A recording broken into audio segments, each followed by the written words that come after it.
Good evening guys. ජපානින් ඉන්න ගොඩක් අයට වැදගත් වෙයි කියලා හිතන වීඩියෝ එකක් අරගෙන තමයි අද මම ආවේ. ඒ කියන්නේ මේක ටිකක් වෙනස්ම විදිහේ වීඩියෝ එකක්. ජපානයේ මේ දවස්වල ගොඩක් කතා බහට ලක් වෙන දෙයක් තමයි උණගි. එහෙම නැත්නම් ආදන්. සාමාන්‍ය ජපානයේ මේ ගෙවෙන්නේ උණගි අල්ලන ටයිම් පීරියඩ් එක. සාමාන්‍යයෙන් ජපානයේ 6 වෙනි මාසේ වගේ ඉඳලා 9 වෙනි මාසේ වෙනකන් සමයක.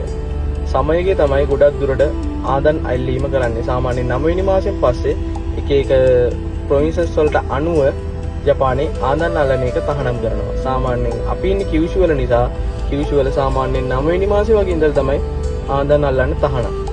ඒ කියන්නේ මේ දවස්වල ගොඩක් රෙස්ටුරන්ට් වල ප්‍රසිද්ධම කෑමක් තමයි උණගි කියලා කියන්නේ.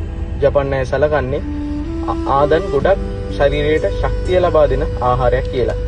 ඉතින් අද අපේ සෙට් එකෙත් එක්ක අපේ ජපාන් අය ඒ වගේම අපේ යාළුවෝ ඒ ගොඩක් අයත් එක්ක අපි අද යනවා ආදන් අල්ලන්න. ඉතින් අපි වීඩියෝ එකට ගිහිල්ලා බලමු.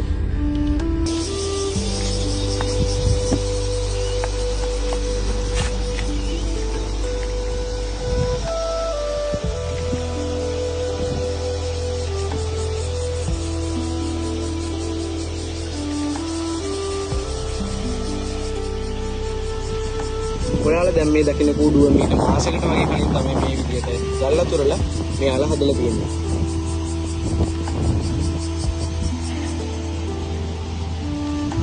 සාමාන්‍යයෙන් ජපානයේ ඉන්න හැමෝටම මේක කරන්න බෑ. මෙයාලා මේකට ප්‍රොජෙක්ටර් එකෙන් ලයිසන් එකක් ගන්න ඕන. ඒ කියන්නේ සාමාන්‍යයෙන් මේ එක කූඩුවක් හදන්න යන්නේ 1500 වගේ ගාණක් යනවා කියලා තමයි මේ ජපනිස් අය කිව්වේ.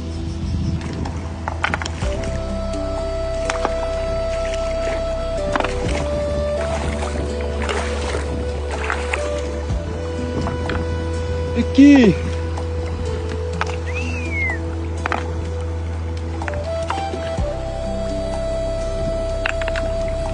Oh.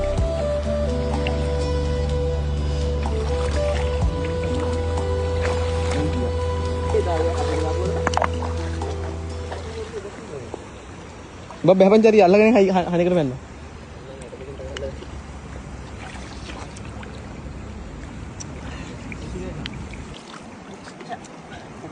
Body undi.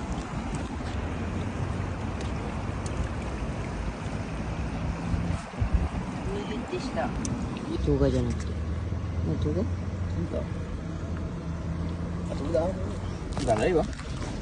Wah. ඉතින් අපිට පැය දෙකක් වගේ මහන්සි වෙලා අල්ලගන්න පුළුවන් උනේ ආන්දන් 4-5ක් වගේ තමයි. දිගින් දිගට මේ වගේ වීඩියෝස් බලන්න අපේ Facebook එක ෆලෝ කරගෙන යන්න. එහෙනම් හැමෝටම සයොනාරා. වාගේ તો සංචාර. ඕ. ホテルの予約が取れなかった人や宿泊代の高騰を避け、旅費を節約したい人に話を聞いているのもいます。